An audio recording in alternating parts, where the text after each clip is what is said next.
Thank you very much, Seyfedin. And I feel like a sorcerer sometimes, a magician. But we've had you here before in one of our seminars.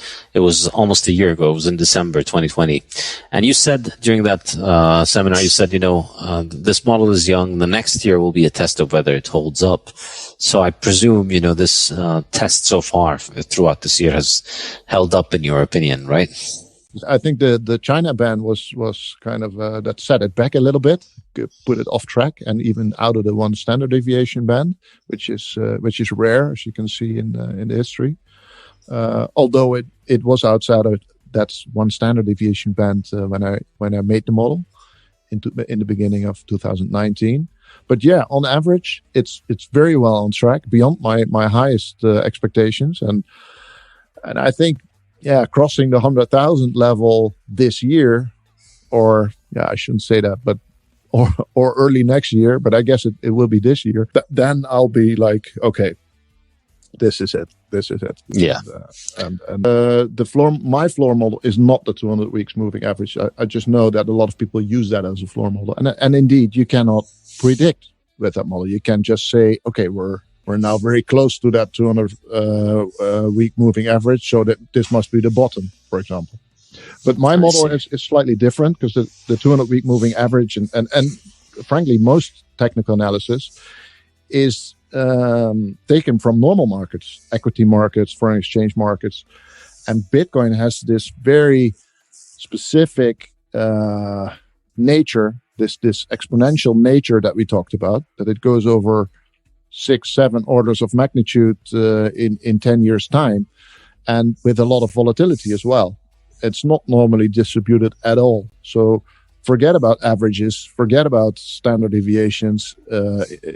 You need something else. You need a little bit more exotic math. And Nicholas Taleb wrote a lot about this kind of math. It could be power laws and fractal dimensions, Hurst components. That's the area that I took some measures from, and that allowed me to predict not far in the future, like stock to flow, but at least a couple of months out in the future. Let me say this also, right? It's a floor model. It shouldn't be under those measures, those numbers. So 98 for November and 134,000 for December, unless there is a black swan, of course. I mean, it is a mathematical thing. It is a model, and it has been spot on for the last 3 months.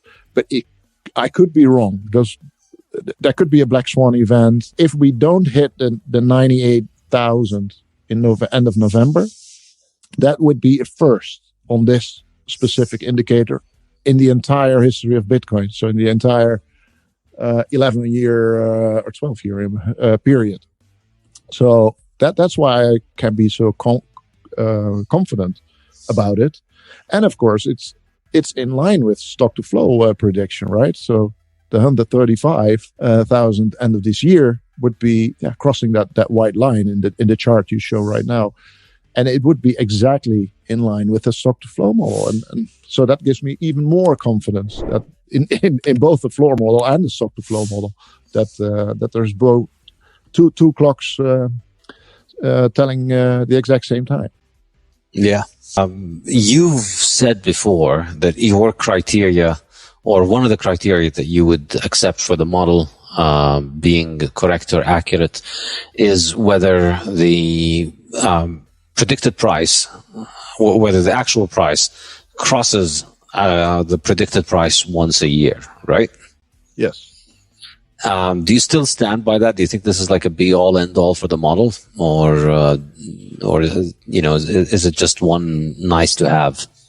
No, I think it's important. It hits on the subject of co-integration, because correlation measures the fact that when the scarcity goes up, Bitcoin price goes up, and it goes simultaneously up and down. So the variance of the one scarcity has a relation with the variance of the other.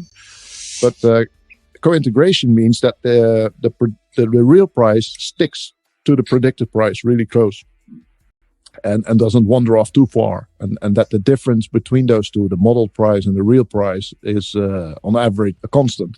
So yeah, that should happen, otherwise the model is will fail. So if we stay for next year, for example, or for next year, next 2 years at the current level, or even below that, the model is invalidated.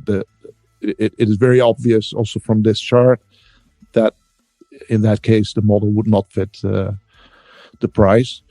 And the same is true for if it goes up.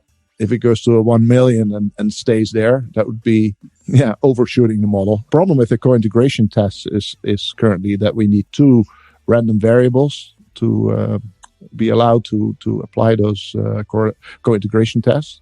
And the price for sure is a random variable, but the stock to flow ratio is sort of determined. Not really. I mean, we cannot predict when the next halving is exactly, and there is variability because the blocks do not arrive every 10 minutes. Roughly, you could say what the stock to flow will be a year from now, 2 years from now, even 10 years from now. And that's what makes it, the stock to flow model, such a great predictor, because you know the input variable with a certainty.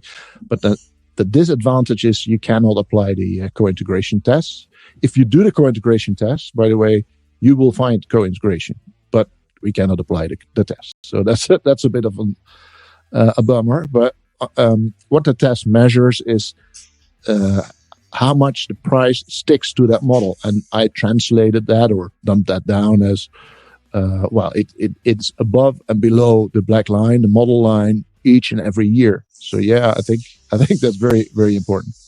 By the way, I do think that we will have a super cycle or hyper Bitcoinization event eventually, when after the next halving we surpass the stock to flow ratio of real estate, stock to flow ratio of 100, then it will become the most scarce asset in the world, and probably also the most valuable asset with the highest market value, above 100 trillion US dollars, hence my name. And that's where the stock to flow model sort of ends, right? That's where we have no data anymore. Then we're in terra incognita.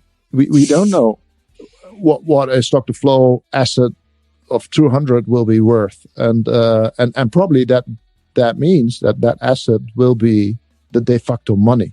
And right now if we look at that chart on the y-axis, we denominate Bitcoin in dollars, but that will probably not make sense anymore at that time. And probably indeed the dollar might be replaced by something else, Bitcoin or the special drawing rights of the IMF or something else. And of course, all the gold investors hope that will be a gold-backed thing, gold-backed world currency.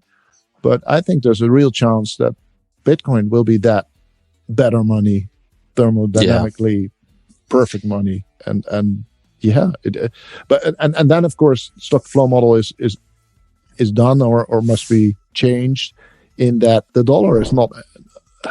We cannot measure it in dollars anymore, and Bitcoin should shift to the denominator of all other assets. And so really, really interesting times ahead.